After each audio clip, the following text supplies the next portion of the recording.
Okay विद्यार्थी मित्रांनो, परत एकदा आपल्या सर्वांचं स्वागत आपल्या माने एज्युकेशन अकॅडमी मध्ये। तर पहिल्या व्हिडिओमध्ये आपण बघितलो विकास या प्रकरणामध्ये विकास म्हणजे काय, त्याच्या व्याख्या आणि त्याच्याबद्दल सविस्तर विवरण विकास बद्दल आपण चर्चा केलेलं होतं विद्यार्थी मित्रांनो। आता आपण या व्हिडिओमध्ये आपण बघणार आहोत अविकसितता किंवा अविकसित असणारे किंवा मागासलेली किंवा विकसित न झालेली स्थिती म्हणजे काय याच्याबद्दल आपण चर्चा करूया। ओके, अविकसितता म्हणजे काय, मागासलेलं म्हणजे काय, विकसित न झालेली स्थिती, विकास झालेला नसतो अशा स्थितीला आपण काय म्हणतो, अविकसनशील किंवा विकास झालेली आर्थिक व्यवस्था असे सुद्धा आपण म्हणू शकतो। ओके, तर याची काही लक्षणे आपल्याला पाहावयास मिळतात मागासलेल्या आर्थिक व्यवस्थेची किंवा विकसित न झालेली आर्थिक व्यवस्थेमध्ये काय पाहावयास मिळतं। त्या ठिकाणी दरडोई उत्पन्न अत्यंत कमी असतं विद्यार्थी मित्रांनो, पहिलं लक्षण आहे अविकसित झालेल्या आर्थिक व्यवस्थेचं पहिलं लक्षण दरडोई उत्पन्न कमी असतं। दरडोई उत्पन्न म्हणजे प्रत्येक माणसाचं उत्पन्न हे त्या देशातील काय असतं तर कमी असतं। लोकसंख्या वाढीचा दर जास्त असतो, लोकसंख्या ही काय असते तर सतत वर्षानुवर्ष काय असते तर जास्तीत जास्त होत असते, वाढत चाललेली असते। अजून नेक्स्ट पॉइंट आहे जास्तीत जास्त लोक निरक्षर आणि अंधश्रद्धाळू असतात। का तर उत्पन्न कमी असतं, दारिद्र्याचं प्रमाण जास्त असतं, गरिबी असते, त्यामुळे सर्व लोकांना त्या देशामध्ये शिक्षण देण्याचे सामर्थ्य असू शकत नाही आणि त्यामुळे निरक्षरतेचं प्रमाण जास्त आहे। म्हणजेच काय, त्या ठिकाणी अंधश्रद्धा सुद्धा जास्त असू शकते। ओके, आरोग्य व शुद्ध वातावरणाच्या अभावामुळे रोगग्रस्त असतात। लोक कसे असतात तर मागासलेल्या देशामध्ये रोगग्रस्त असतात, आरोग्य सुविधा उपलब्ध असत नाही आहेत, शुद्ध वातावरण उपलब्ध असत नाही आणि शुद्ध पाणी आणि जे काय आहार पाहिजे आरोग्याला तोही सुद्धा योग्य मिळत नाही, त्यामुळे काय होतं तर रोगग्रस्त जनता असते।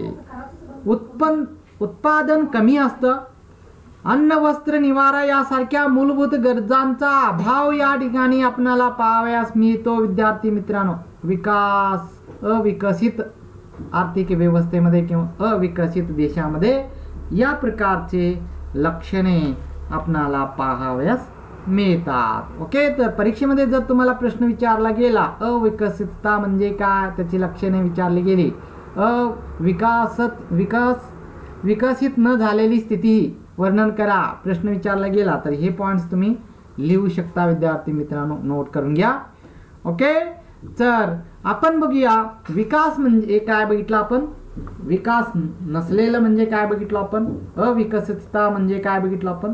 आता बघूया म्हणजे विकासाची सूचके, म्हणजे विकास हे कशावरून मोजमाप केलं जातं, ते कोणते सूचक दाखवतात, म्हणजे हे देशाचा विकास झालेला आहे कोणत्या सूचकावरून आपण निर्धारित करतो ते आपण काय करायचं आहे, चर्चा करायचं आहे। तर विकासाची सूचके याच्याबद्दल पण प्रश्न फार वेळा आलेला होता विद्यार्थी मित्रांनो, लक्ष देऊन ऐका। तर राष्ट्रीय उत्पन्न हे विकासाच्या मोजमापाचे प्रमुख सूचक आहे। मी पहिला सुद्धा सांगितलं होतं, राष्ट्रीय उत्पन्न जर जास्त असेल विकासाचा दर सुद्धा जास्त असतो। तर विकासाची सूचके किंवा विकास राष्ट्रीय उत्पन्न हे आपण काय करूया थोडक्यात इथं विवरण करणार आहोत। तर त्याच्या पहिल्याला दरडोई उत्पन्न म्हणजे काय पहिला करूया। दरडोई उत्पन्न जर वाढलं तर देशाचं राष्ट्रीय उत्पन्न सुद्धा ऑटोमॅटिक काय होतं तर वाढतं। तर दरडोई उत्पन्न कशावरून करतो आपण, दरडोई उत्पन्नाला एक सूत्र आहे, फॉर्म्युला आहे, त्याच्यामध्ये दरडोई उत्पन्न इज इक्वल टू देशाचे एकूण राष्ट्रीय उत्पन्न भागिले एकूण लोकसंख्या जर केलो तर आपल्याला दरडोई उत्पन्न मिळतं विद्यार्थी मित्रांनो।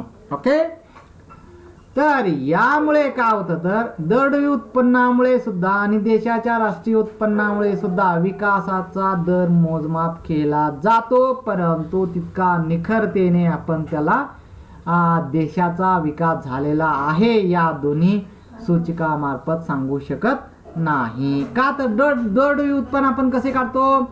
देशाचे राष्ट्रीय उत्पन्न एकूण आणि एकूण लोकसंख्येला भागिले करतो. म्हणजे काय, सगळ्यांना समान रीतीने उत्पन्न आपण मोजमाप करतो. परंतु ॲक्च्युअली आपण जर बघायला गेलो तर सगळ्यांचं उत्पन्न एकसारखं असत नाही. काही कोट्याधीश असतात, काही झिरो असतात, काही गरीब असतात, काही श्रीमंत असतात. त्यामुळे या दरडोई उत्पन्नामुळे किंवा एकूण राष्ट्रीय उत्पन्नामुळे सुद्धा खचितपणे आपण विकास मोजमाप करू शकत नाही. तरी सुद्धा अमर्त्य सेन यांच्या मते मानवी विकास म्हणजे मानवाच्या क्षमता वृद्धिगत करणे होय असं ते म्हणतात. मानवी विकासाच्या सूचकामध्ये अमर्त्य सेन त्यांनी एक व्याख्या मांडली. ते काय म्हणतात तर मानवी विकास म्हणजे काय, मानवाच्या क्षमता म्हणजे सामर्थ्य वृद्धिगत करणे. कुठलं सामर्थ्य? वस्तू आणि सेवा यांची कन्झम्पशन करणे, काय उपयोग करून घेऊन ते खरेदी करण्याचं जे काय सामर्थ्य आहे, जे काय क्षमता आहे ती वृद्धिगत म्हणजे त्याच्यामध्ये जास्त विकास करणे म्हणजेच काय, प्रगती करणे म्हणजेच विकास, मानवाचा विकास असं ते म्हणतात. Human development index. Human development index हे इंग्लिशमध्ये आपण याला म्हणतो मानवी विकासाचे सूचकला. तर हे कसं मोजमाप केलं जातं याच्याबद्दल आपण चर्चा करूया. या ठिकाणी एक तक्ता तुम्हाला तुमच्यासमोर मांडलेला आहे विद्यार्थी मित्रांनो. मी इथं 3 डायमेन्शन म्हणजे राहणीमान, शिक्षण आणि आरोग्य या तिन्हीची सरासरी जर काढलो तर आपणाला HDI ह्युमन डेव्हलपमेंट इंडेक्स म्हणजे मानवी विकासाचे सूचक भेटतं का नाही? तर हे तिन्ही कसं काढता येतं? हेल्थ कसं काढता येतं? Life expectation at the birth म्हणजे मानवाची जी काय राहणीमानीची जी काय आयुर्मर्यादा आहे त्याच्यावरून त्याचं हेल्थ कसं आहे हे समजतं. Mean of years of education, schooling, एज्युकेशनची दर्जा कसा आहे हे आपण कसं समजून घेतो तर किती वर्ष च्या कालावधीपर्यंत त्या लोकांना, त्या नागरिकांना शिक्षण भेटत आहे त्या देशामध्ये. त्याचप्रमाणे expected years of the schooling म्हणजे स्कूलला किती वर्षेपर्यंत लोकांना तिथं शिक्षण भेटतं हे सुद्धा आपण तिथं बघू शकतो. त्याचप्रमाणे लोकांचे राहणीमानी किंवा दर्जा कशावरून तर त्या देशाचं ग्रॉस इन्कम म्हणजे राष्ट्रीय उत्पन्न आणि पर कॅपिटा इन्कम म्हणजे दरडोई उत्पन्न याच्यापासून आपण राहणीमानीचा दर्जा शोधू शकतो. या सर्व प्रक्रियेमुळे आपणाला HDI म्हणजे मानवी विकास सूचक समजू शकतं विद्यार्थी मित्रांनो. ओके, मानवी विकासाचे सूचकाचे एक डायग्राम तुम्हाला मी इथं एक्सप्लेन केलेला आहे सविस्तरपणे. ओके, तर आपण बघूया या ठिकाणी म्हणजे कोणती क्षमता कशाने वाढली जाते. या क्षमतेमध्ये म्हणजे जी काय क्षमता मानवाची वाढविली पाहिजे म्हणून अमर्त्य सेन यांनी सांगितलं ती या क्षमते म्हणजे काय वाढवलं पाहिजे? आरोग्य, शिक्षण आणि वस्तू खरेदीची करण्याची ऐपत वाढविणे म्हणजेच काय? मानवाची क्षमता किंवा सामर्थ्य वाढविणे. आरोग्य चांगलं मिळलं पाहिजे, शिक्षण चांगलं मिळलं पाहिजे, वस्तू खरेदी करण्याची ऐपत त्याच्याजवळ असली पाहिजे. या क्षमता जर त्याच्यामध्ये मानवाच्या क्षमता या वाढल्या गेल्या तर मानवी विकास होऊ शकतो. तर यामध्ये एका देशाच्या विकासाचे मोजमाप करून इतर देशाच्या विकासाची तुलना केली जाते. तर आपण एक देश विकास झालेला आहे, एक देश अविकसित आहे हे कसं सांगू शकतो? तर एखादा देश दुसऱ्या देशाशी तुलना केला तरच आपल्याला काय समजतं तर त्या देशामध्ये काय सुविधा आहेत आणि या देशामध्ये काय सुविधा नाही आहेत याच्या आधारावर आपण सांगू शकतो. ओके, यामध्ये एका देशाचा विकास मोजमाप करून इतर देशाची विकसन तुलना केली जाते.